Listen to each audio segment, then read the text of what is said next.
Assalamualaikum warahmatullahi wabarakatuh. Perkenalkan, kami dari kelompok 5. Di sini kami akan menampilkan video pembelajaran mengenai materi kromatografi.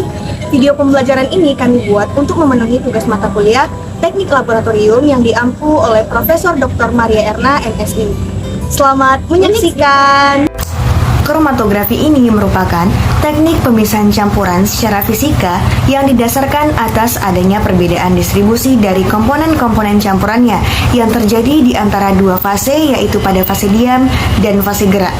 Fase diam ini bagian yang letaknya ini akan tetap atau diam di sepanjang kolom pemisahan. Fase diam ini dapat berupa zat padat ataupun zat cair. Fungsi dari fase diam ini untuk menahan senyawa melalui interaksi fisika maupun kimia. Fase gerak adalah bagian yang bergerak di sepanjang kolom pemisahan dari ujung sampai akhir kolom. Fase diam ini dapat berupa zat cair ataupun gas. Fase gerak ini berfungsi untuk mendorong senyawa bersama dengan aliran pada fase gerak tersebut. Selanjutnya yaitu pemisahan dengan metode kromatografi ini dapat terjadi karena suatu molekul atau senyawanya ini mempunyai sifat yang berbeda antara satu sama lain. Nah, perbedaannya ini dapat diketahui dari yang pertama, kita lihat dari kelarutan yang berbeda terhadap suatu pelarutnya.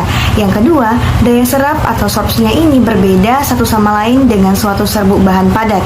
Yang ketiga, dari titik didihnya pada temperatur yang berbeda satu sama lain. Dan yang keempat, ukuran molekulnya dan sifat fisika lainnya. Jenis-jenis kromatografi ini dapat diklasifikasikan berdasarkan jenis fasenya, baik fase diam maupun bergerak yang akan digunakan, berdasarkan sistem geometrinya dan prinsip pemisahannya. Yang pertama yaitu kromatografi berdasarkan fase yang terlibat. Nah, dibagi menjadi 4 tipe kromatografi, yaitu ada kromatografi gas padat, kromatografi gas cair, kromatografi padat cair, dan kromatografi cair-cair. Yang kedua, kromatografi berdasarkan sistem geometrinya ada 2 macam tipe, yaitu yang pertama kromatografi kolom dan yang kedua yaitu kromatografi kertas. Nah, yang ketiga, kromatografi berdasarkan prinsip pemisahannya ini ada 5, yaitu yang pertama ada kromatografi adsorpsi, yang kedua ada kromatografi partisi atau kromatografi gas, yang ketiga ada kromatografi pertukaran ion, yang keempat ada kromatografi eksklusi, dan yang terakhir yaitu ada kromatografi afinitas. Tadi penjelasan mengenai kromatografi, dan selanjutnya pembagian kromatografi berdasarkan jenis-jenis klasifikasinya akan dijelaskan pada video selanjutnya. Assalamualaikum warahmatullahi wabarakatuh. Perkenalkan, nama saya Usria Susanti Ramadhani, NIM 2205-110605. Di sini saya akan menjelaskan mengenai kromatografi berdasarkan fase yang terlibat. Berikut adalah penjelasan mengenai kromatografi berdasarkan fase yang terlibat. Yang pertama adalah gas solid kromatografi. Gas solid kromatografi atau GSC atau kromatografi gas padat adalah salah satu teknik kromatografi gas yang menggunakan fase tetap padat sebagai fase tetap dan fase gas sebagai fase gerak. Adapun kelebihan dari gas solid kromatografi ini yaitu cocok untuk analisis senyawa polar dan nonpolar. Kemudian memiliki kapasitas pemisahan yang baik untuk senyawa dengan massa molekul rendah hingga sedang. Dan gas solid kromatografi ini memiliki kekurangan, yaitu tidak efektif untuk senyawa dengan massa molekul tinggi dan tidak cocok untuk senyawa yang mudah mengalami degradasi atau penguraian. Selanjutnya yaitu gas liquid kromatografi. Gas liquid kromatografi GLC atau kromatografi gas cair adalah teknik kromatografi gas yang menggunakan fase tetap berupa cairan yang dilapisi pada permukaan padat sebagai fase tetap dan fase gas sebagai fase gerak. Adapun kekurangan dari gas liquid kromatografi ini yaitu fase tetap cair bisa menguap atau terdegradasi dalam jangka waktu yang lama dan diperlukan pemrograman suhu yang rumit untuk memperoleh pemisahan yang baik. Dan kelebihan dari gas liquid kromatografi ini yaitu memiliki sensitivitas yang tinggi. Liquid kromatografi.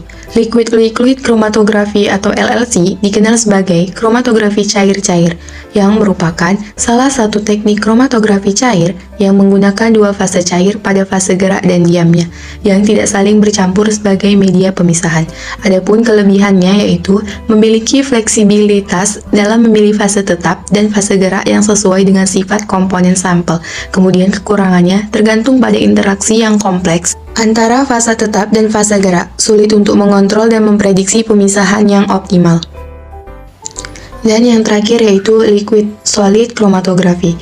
Liquid solid chromatography atau LSC atau kromatografi cair padat adalah teknik kromatografi cair yang menggunakan fase tetap padat dan fase gerak cair sebagai media pemisahan. Dalam LSC, sampel dilarutkan dalam pelarut yang sesuai dan diinjeksikan ke dalam sistem kromatografi. Adapun kelebihannya yaitu dapat digunakan untuk pemisahan senyawa dengan kelarutan rendah dalam pelarut organik. Dan kekurangan dari LSC ini, fase tetap padat dapat mengalami perubahan atau degradasi seiring penggunaan yang dapat mempengaruhi hasil analisis.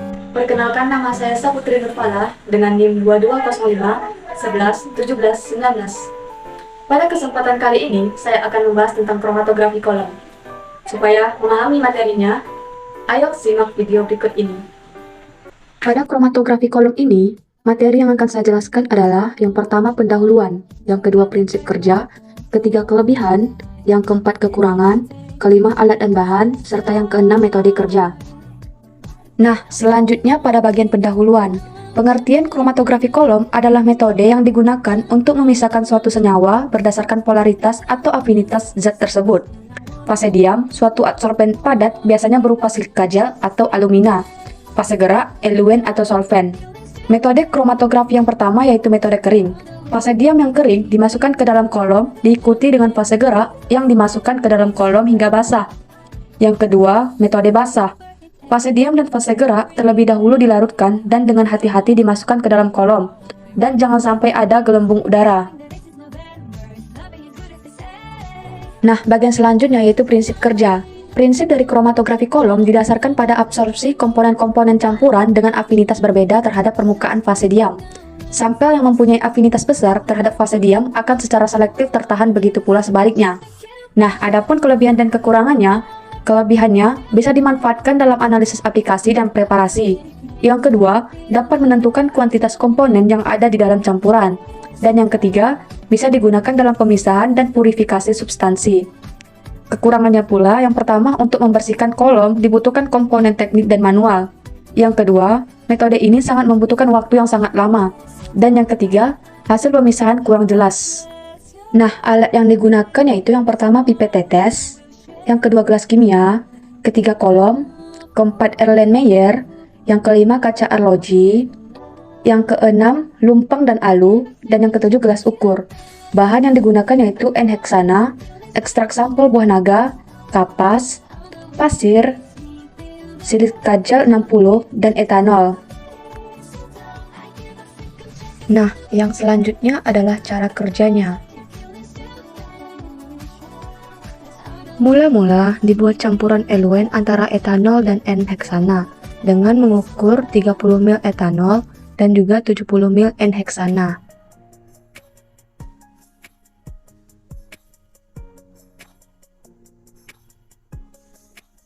Kemudian dimasukkan ke dalam gelas beker,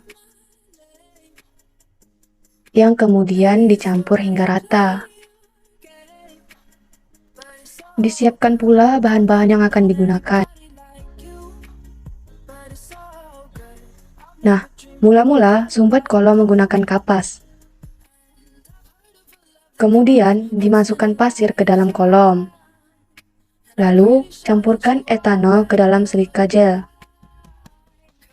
Dan masukkan ke dalam kolom.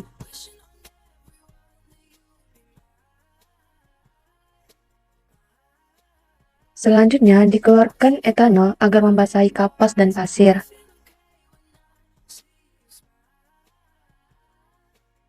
Nah, selanjutnya, dimasukkan sampel buah naga melalui sisi bagian atas kolom. Diikuti dengan dimasukkan eluen ke dalam kolom sampai memenuhi kolom.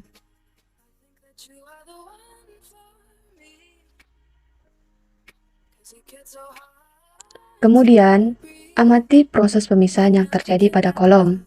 Dari proses tersebut, dapat kita lihat bahwa metode yang digunakan adalah metode kering. Dalam kolom tersebut, cara kerjanya dapat kita lihat bahwa partikel yang kepolarannya sama akan tertahan, dan sebaliknya, kepolarannya berbeda akan terus mengikuti aliran. Perkenalkan, nama saya Novia Fitri dengan NIM 2205110607. Di sini saya akan menjelaskan tentang kromatografi kertas dan kromatografi eksklusif. Definisi dari kromatografi kertas yaitu metode analitik yang digunakan untuk memisahkan warna primer dan sekunder dalam tinta. Teori pemisahan campuran berdasarkan dengan perbedaan distribusinya, yaitu gerak di dua fase yaitu gerak dan diam. Kromatografi kertas termasuk dalam komponen kromatografi konvensional karena merupakan teknik pemisahan yang dilakukan dengan cara menggunakan instrumen sederhana. Perbedaan distribusi dari komponen-komponen campuran, di antaranya dua fase yaitu fase diam dan fase gerak. Fase diam itu dimana fase berupa zat cair menggunakan zat padat untuk menyokong fase diam yaitu kertas. Contohnya ketika sampel bahan kimia berwarna dituturkan pada kertas saring. Pada fase gerak, bertindak sebagai pembawa campuran yang bergerak pada arah tertentu berupa pelarut organik dan polar. Contohnya ketika waktu pemisahan warna dan sampel akan menjadi ketika ujung kertas dicampurkan dalam pelarut. Macam kromatografi kertas, yang pertama yaitu satu arah di mana kertas digantungkan pada wadah. Yang kedua yaitu digunakan untuk menyelesaikan masalah pemisahan. Kromatografi kertas yaitu membuat komposisi campuran yang mengandung polaritas yang sama seperti asam amino dan digunakan untuk pemisahan zat atau bahan kimia yang berwarna. Baiklah, selanjutnya saya akan melakukan analisis percobaan kromatografi kertas. Berikut alat dan bahan yang saya gunakan. Yang pertama, gelas ukur, gelas kimia, chamber, gunting, pensil, penggaris. Bahannya larutan heksan, larutan propanol, tinta spidol, dan kertas saring Whitman. Perhatikan praktikum berikut. Masukkan 9 ml larutan heksana dan 1 ml propanol pada masing-masing gelas ukur. Masukkan kedua larutan tersebut ke dalam chamber. Tandai kertas saring menggunakan tinta spidol permanen. Lalu masukkan kertas ke dalam chamber yang sudah berisi larutan. Tunggu dan amati perubahan yang terjadi pada kertas saring tersebut.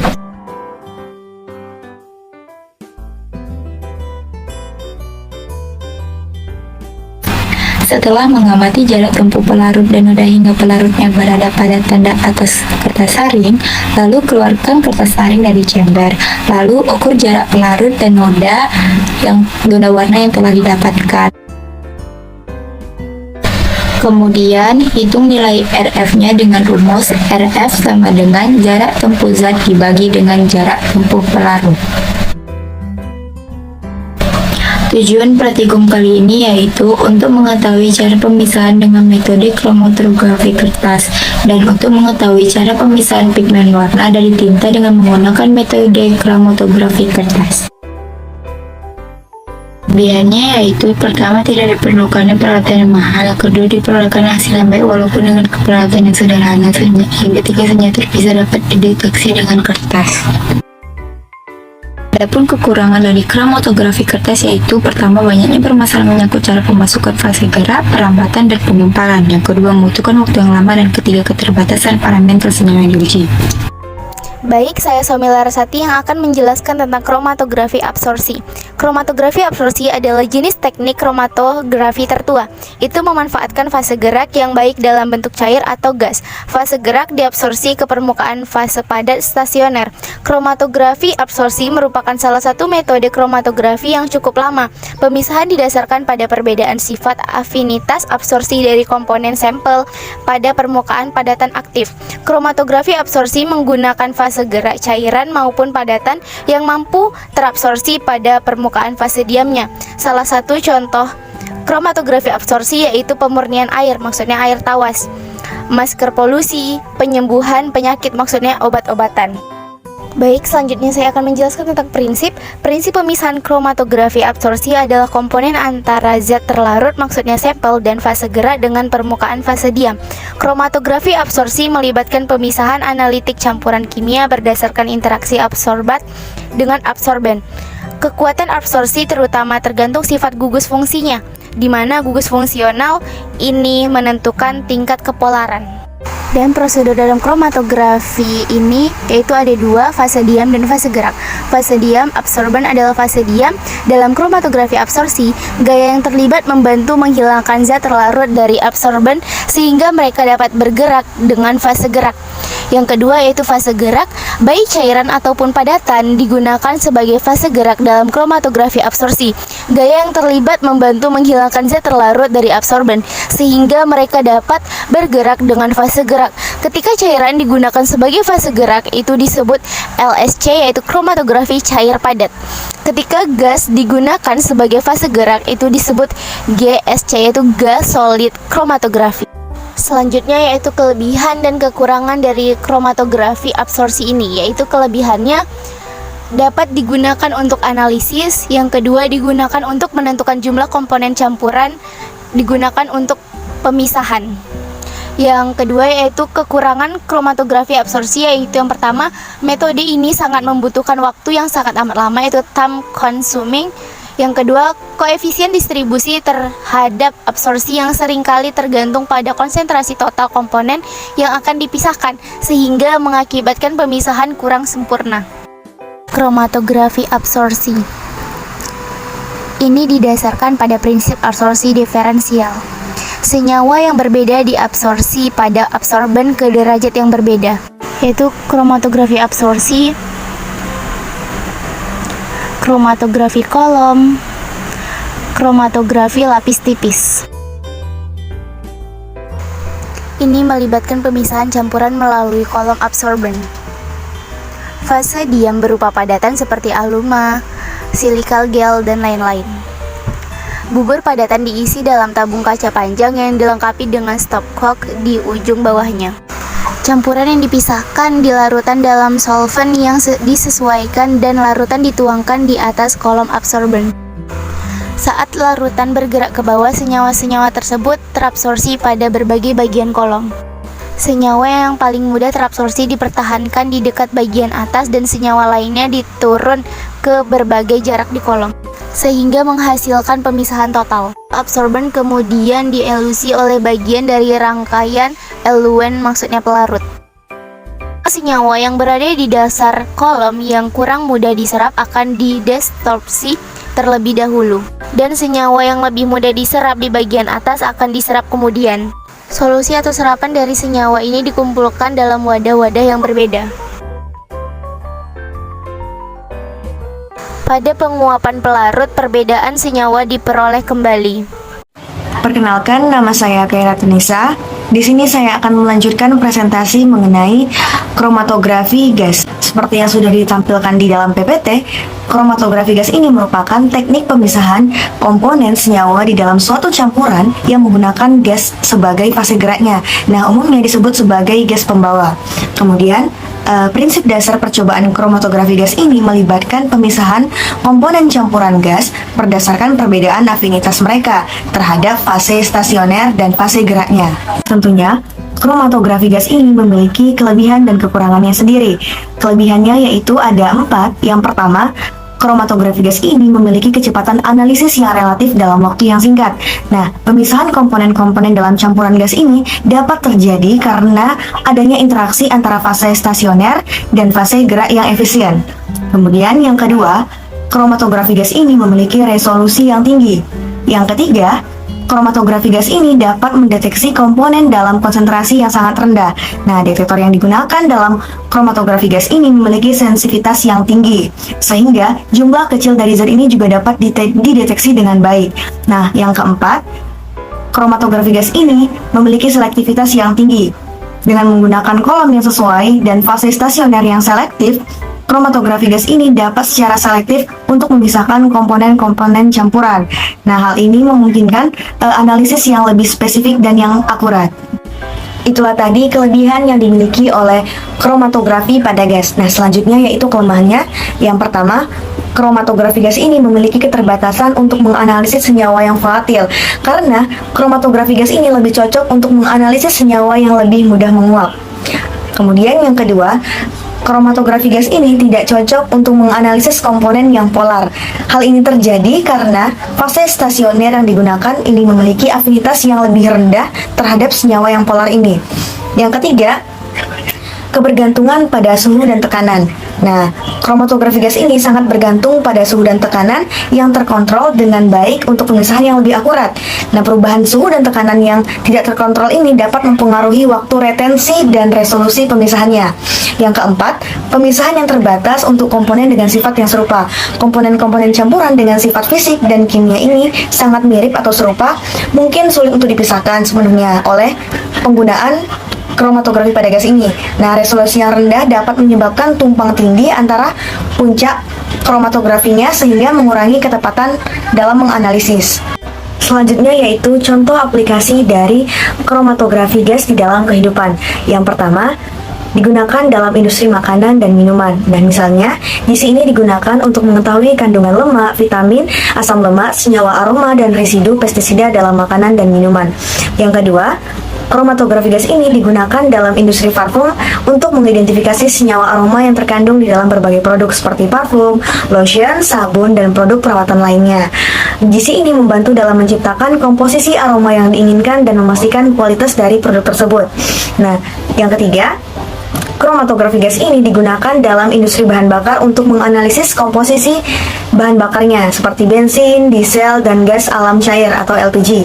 Nah, GC ini membantu dalam mengukur kandungan senyawa seperti hidrokarbon, oksigenat, dan senyawa aditif lainnya yang akan mempengaruhi kualitas dari produk tersebut. Yang keempat, GC ini dapat membantu dalam mendeteksi obat-obatan yang terlarang, alkohol, zat aditif, atau racun yang terkait dengan investigasi kriminal. Yang kelima, GC ini membantu dalam mengukur konsentrasi senyawa volatil organik, polutan udara, dan bahan kimia yang dapat berdampak pada kesehatan dan kenyamanan penghuni. Yang keenam, mengidentifikasi dan mengukur kandungan senyawa aktif, senyawa pengotor, dan senyawa yang terkait dengan keamanan dan efikasi dari obat tersebut. Jadi, ketika diperhatikan skema instrumen pada kromatografi gas ini terdapat adanya karir gas. Nah, karir gas ini merupakan fase gerak yang di dalamnya ini dapat berupa gas hidrogen, gas nitrogen, gas helium, dan lain sebagainya.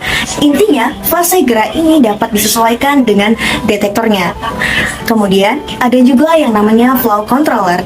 Tujuan dari adanya flow control ini bertujuan untuk mengatur laju kecepatan dari si fase gerak tadi. Nah, secara umum, ilustrasi dari flow control ini seperti keran air yang bisa dibuka atau ditutup. Nah, bentuk aslinya ini mungkin seperti solenoid valve yang bisa diatur dengan microcontroller. Nah, untuk injektor portnya, disinilah tempat untuk menyuntikkan sampelnya. Jadi, kita suntikkan sampelnya itu menggunakan alat yang disebut dengan siring. Siring itu bentuknya itu seperti suntik yang nanti akan diinjeksikan ke dalam kotak kolom. Injektor ini dapat berupa injektor split atau injektor splitless. Nah, injektor split ini membagi aliran sampel menjadi dua bagian, dengan sebagian aliran ini memasuki kolom dan sebagian lainnya ini dikeluarkan. Kemudian untuk injektor splitlessnya akan mengirimkan seluruh aliran sampel ke dalam kolom. Nah, ketika si sampel ini masuk, hal ini yang sangat perlu diperhatikan. Pada video tersebut kan sudah terdapat nih sebuah kotak. Nah, di dalam kotak inilah terdapat sebuah kolom, di mana di dalam kolom ini nanti adanya sebuah fase diam. Fase diam ini sudah dilapisi di dalam kolom tersebut. Di dalam kolom tersebut juga terdapat sebuah oven. Tujuan dari oven ini untuk mengatur temperatur yang sesuai dengan sampel apa yang nantinya akan dianalisis. Jadi, biasanya temperatur itu akan lebih tinggi dibandingkan dengan temperatur titik didihnya dari si sampel. Nah, tujuannya itu apa? Jadi pada saat sampel ini sudah masuk ke dalam bagian sebuah kolom tadi dan kolom oven tadi, dia sudah berubah dari cair menjadi gas. Nah, disinilah nanti sampel ini akan bertemu dengan sebuah fase gerak. Nah, ketika sampel ini sudah berubah menjadi suatu fase gerak atau sudah berubah menjadi sebuah gas, sampel ini akan dibawa oleh si fase gerak ini yang akan berputar di sepanjang kolom. Nah, di mana kolom ini tempat terjadinya suatu pemisahan. Nantinya setelah sampel ini melewati sebuah kolom, tentunya yang akan lebih dahulu keluar itu dan yang masuk ke dalam detektor ini dilihat melalui sampel dari titik didihnya. Nah, apabila sampel ini kecil, maka dia yang akan lebih dahulu dideteksi oleh si detektornya. Nah, berbagai jenis detektor yang umum digunakan dalam kromatografi gas. Nah, contohnya itu ada detektor pemancar ion, detektor thermal konduktivitas, detektor pemancar elektron, dan detektor mass. Nah, setelah sudah dideteksi oleh detektornya, barulah nanti detektor ini yang akan mengelola data dan direkor oleh suatu recorder. Nah, recorder ini biasanya sering kita sebut sebagai komputer yang nantinya akan mendapatkan data berupa kromatografisi dan juga data angka berupa waktu retensi dan juga persen area. Nah, ada beberapa hal yang mempengaruhi waktu-waktu retensi, yaitu ada 5. Yang pertama, kita lihat dari sifat senyawanya. Semakin sama kepolarannya dengan suatu kolom dan makin berkurang keaksirannya, maka akan tertahan lebih lama di suatu kolom tersebut, dan begitu juga sebaliknya.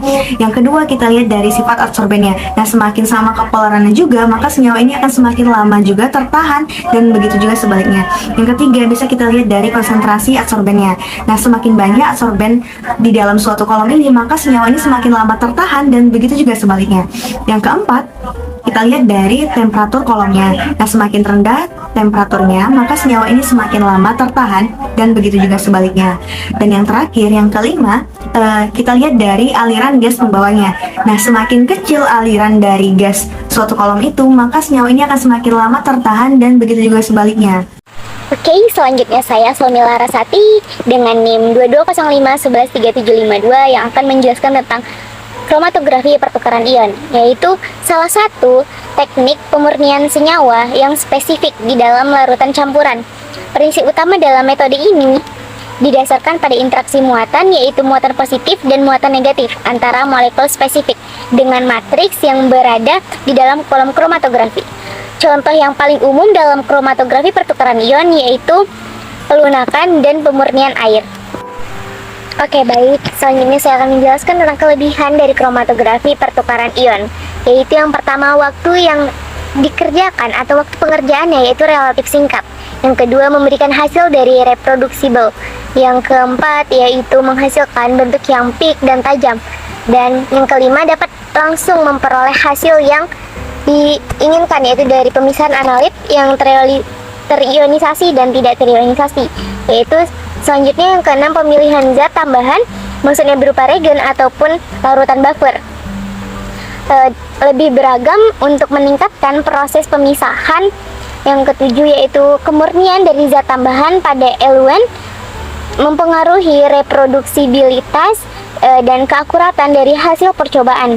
Yaitu selanjutnya yang kedelapan, jika dibanding dengan kromatografi pertukaran ion, maka teknik ini mempunyai kelebihan untuk mendukung pemisahan dari spesies ion maupun molekulnya, yaitu yang kesembilan yaitu dapat memisahkan senyawa ionik dan senyawa non-ionik pada sampel yang sama.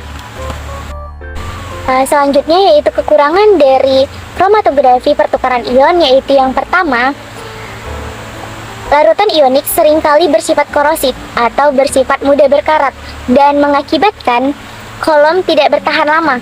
Yang kedua, yaitu beberapa larutan ionik mengabsorpsi pada panjang gelombang UV tetapi membatasi pada detektor UV. Yang ketiga, yaitu bahan berdasar silika yang terbatas pada pH di bawah 7,5. Yang keempat, yaitu fase gerak tidak boleh dibiarkan semalaman, tetapi diganti dengan air. Lalu kita harus menyiapkan alat dan bahan yang sudah ada tertera di dalam slide. Lalu masukkan kapas secukupnya ke dalam kolom dengan bantuan termometer.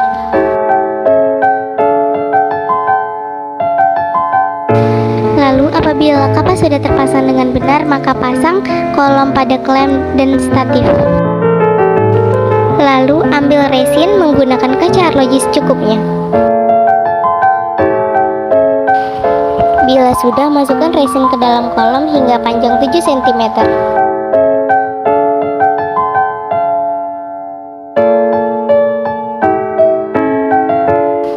Lalu siapkan HCl dan ambil HCl 0,1 molar sebanyak 10 ml.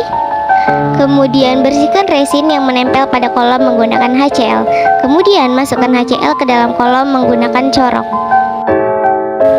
Kemudian diamkan selama 15 menit, buka keran dan alirkan HCl. Setelah itu ambil sedikit menggunakan tabung reaksi, kemudian tambung kembali dan didapatkan volume HCl 5 ml pada gelas ukur. Lalu ambil NH4 2C2O4 0,1 molar lalu tetesi pada larutan HCl yang menjadi sampel pada tabung reaksi. Tidak terdapat endapan dan masukkan aqua D sebanyak 10 ml ke dalam kolom.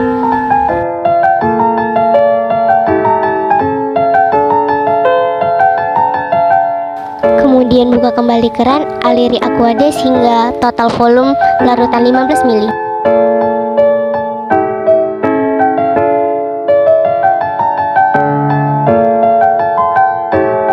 Setelah itu siapkan CaCl dan ambil CaCl 0,2 molar sebanyak 10 ml.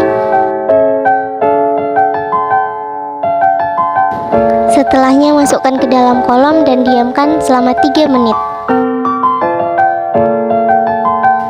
Lalu aliri CaCl2 lalu ambil sedikit pada tabung reaksi.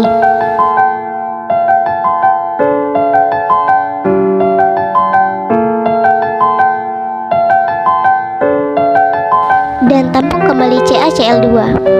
Lalu ambil NH4 2C2O4 secukupnya untuk uji pada larutan CaCl2 tabung reaksi dan terbentuk endapan putih pada larutan CaCl2. Kemudian masukkan CaCl2 ke dalam Erlenmeyer. Setelahnya masukkan NH4 2C2O4 ke dalam tabung boret sebanyak 50 ml.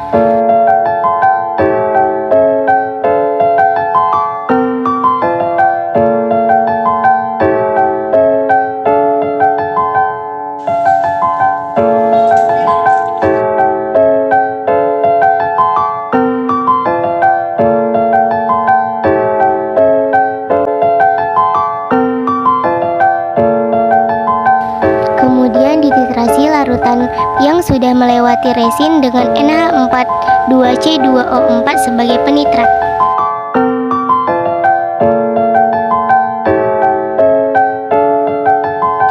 Dan dapat terbentuk endapan putih pada volume 21,1 ml. Dapat disimpulkan bahwa metode ini yaitu kromatografi pertukaran ion berhasil. Sekian, terima kasih. Kromatografi eksklusi adalah pemisahan berbagai konstruk dengan meninjau perbedaan ukuran dan geometri molekul. Perbedaan ukuran akan menyebabkan beberapa partikel bergerak lebih cepat dari yang lainnya, sehingga menimbulkan perbedaan migrasi. Prinsip dasar kromatografi eksklusi, Science Exclusion Chromatography, disebut juga dengan gel kromatografi, didasarkan pada pemisahan molekul polimer sesuai dengan volume hidrodinamikanya. Ketika sampel diinjeksikan ke dalam kolom dengan meninjau perbedaan ukuran dan geometri molekul, perbedaan ukuran akan menyebabkan beberapa partikel bergerak lebih cepat dari yang lain, sehingga menimbulkan perbedaan migrasi. Selanjutnya yaitu kelebihan dan kekurangan kromatografi eksklusi. Adapun kelebihannya, yang pertama, waktu pemisahan yang cepat dan hasil yang baik. Yang kedua, frekuensi tajam dan sensitif baik. Dan yang ketiga, bebas dari kehilangan sampel, pelarut tidak berinteraksi dengan fase transisioner. Dan yang keempat, variansi larutan dapat diaplikasikan tanpa mengganggu proses filtrasi. Adapun kekurangannya, yang pertama, kapasitas terbatas. Yang kedua, tidak dapat digunakan untuk cuplikan yang mempunyai ukuran yang sama. Dan yang ketiga, prinsip pemisahan tidak seperti kromatografi yang lain. Adapun cara penggunaan kromatografi eksklusi, yang pertama, analisis campuran molekul dengan berat molekul yang berbeda seperti pemisahan rafinasa, maltosa, glukosa. Yang kedua, pengeluaran garam. Dan yang ketiga, pemisahan asam-asam nukleat dari nukleotida. Dan yang keempat, pemisahan polisakarida gula dan protein dari senyawa-senyawa berbobot molekul rendah. Berikut adalah contoh aplikasi kromatografi eksklusi. Ini adalah alat dari kromatografi eksklusi. Perkenalkan, nama saya Usilia Susanti Ramadhani, NIM 2205110605. Di sini saya akan menjelaskan mengenai kromatografi afinitas. Pengertian kromatografi afinitas. Menurut IUPAC, kromatografi afinitas merupakan varian dari kromatografi yang menggunakan spesifikasi biologis pada interaksi antara analit dan ligan pemisah. Teknik yang digunakan oleh kromatografi afinitas adalah mengadaptasi interaksi yang bersifat reversibel dan spesifik layaknya peristiwa yang banyak terjadi pada sistem biologis. Selanjutnya yaitu prinsip kromatografi afinitas. Kromatografi afinitas menggunakan prinsip afinitas untuk memurnikan atau memisahkan berbagai macam komponen. Afinitas merupakan gaya tarik antar dua komponen atau zat yang besarnya sangat spesifik untuk tiap komponen. Gaya tarik inilah yang akan membuat dua komponen berkombinasi satu sama lain. Dalam kromatografi afinitas, fase diam ialah padatan. Fase gerak berperan dalam mengikat analit ke ligan dan melemahkan interaksi antara analit ligan sehingga analit dapat dielusi. Fase gerak atau pelarut membawa dua komponen berbeda. Pelarut disebut sebagai application buffer, kemudian campuran diinjeksikan ke dalam kolom kromatografi afinitas. Molekul yang memiliki afinitas yang spesifik dengan ligan akan berinteraksi dengan ligan sehingga molekul lain akan keluar terlebih dahulu dari kolom. Selanjutnya yaitu pemilihan matriks. Pemilihan matriks merupakan fungsi penting dalam desain kromatografi afinitas. Matriks berperan penting dalam memfasilitasi interaksinya ligan dengan kumpulan spesifiknya.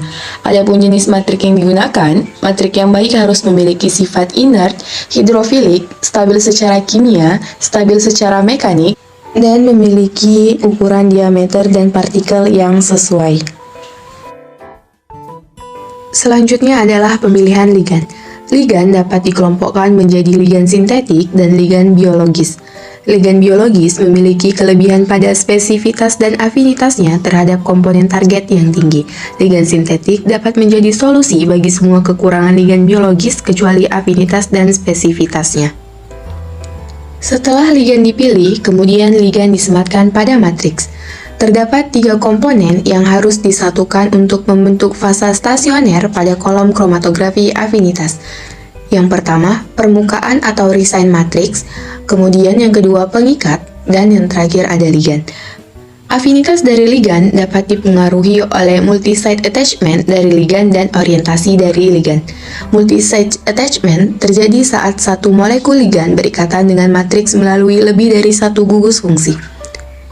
Orientasi ligan juga menjadi hal yang penting saat disematkan pada matriks. Jika ligan memiliki afinitas yang tidak sesuai, potensi ligan untuk berinteraksi dengan komponen target menjadi semakin berkurang. Speaker arm yang menjaga agar situs aktif dari ligan tidak terhalangi untuk berinteraksi dengan komponen target. Panjang dari speaker arm haruslah diatur sedemikian rupa agar tidak memberikan steric hindrance yang baru terhadap ligan. Umumnya, speaker arm yang digunakan memiliki panjang kurang dari 1000 DA. Adapun metode pemurnian menggunakan kromatografi afinitas terdiri dari 3 tahap. Yang pertama, persiapan sampel, yang kedua, pengikatan dan pencucian, dan yang ketiga yaitu elusi. Pada penyiapan sampel, sampel harus pada informasi yang memungkinkan untuk terjadinya interaksi antara sampel target dengan ligan. Sampel juga dikurangi viskositasnya agar dapat mengurangi tekanannya, meningkatkan laju air, dan mencegah tertinggalnya sampel pada kolom. Proses pengikatan pada sampel berdasarkan rumus L ditambah T menjadi LT. Ka adalah konstanta keseimbangan asosiasi, dan Kd adalah konstanta laju reaksi disosiasi. Elusi adalah proses yang berkebalikan dengan proses pengikatan. Pada proses ini, nilai Ka dibuat menjadi sekecil mungkin. Bagian selanjutnya adalah kesimpulan.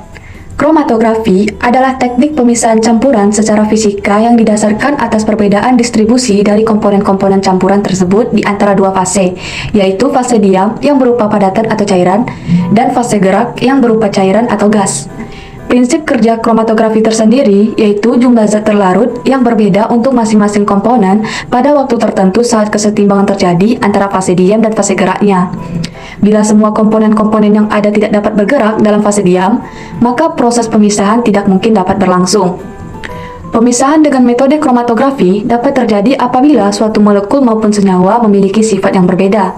Di antaranya adalah memiliki kelarutan yang berbeda terhadap suatu pelarut, memiliki sifat untuk berikatan yang berbeda satu sama lain dengan fase diamnya, dan memiliki sifat mudah menguap atau volatil pada temperatur yang berbeda. Jenis-jenis kromatografi tersendiri terbagi menjadi 3. Yang pertama, kromatografi berdasarkan fasa yang terlibat. Yang kedua, kromatografi berdasarkan sistem geometri. Dan yang ketiga, kromatografi berdasarkan prinsip pemisahan. Untuk kromatografi berdasarkan fasa yang terlibat, pemisahan tipe kromatografi berdasarkan fasa yang terlibat ditunjukkan jika fase gerak merupakan gas dan fase diam padat, maka tipe kromatografinya adalah gas solid kromatografi. Jika fase geraknya gas dan fase diamnya cair, maka tipe kromatografinya adalah gas liquid kromatografi.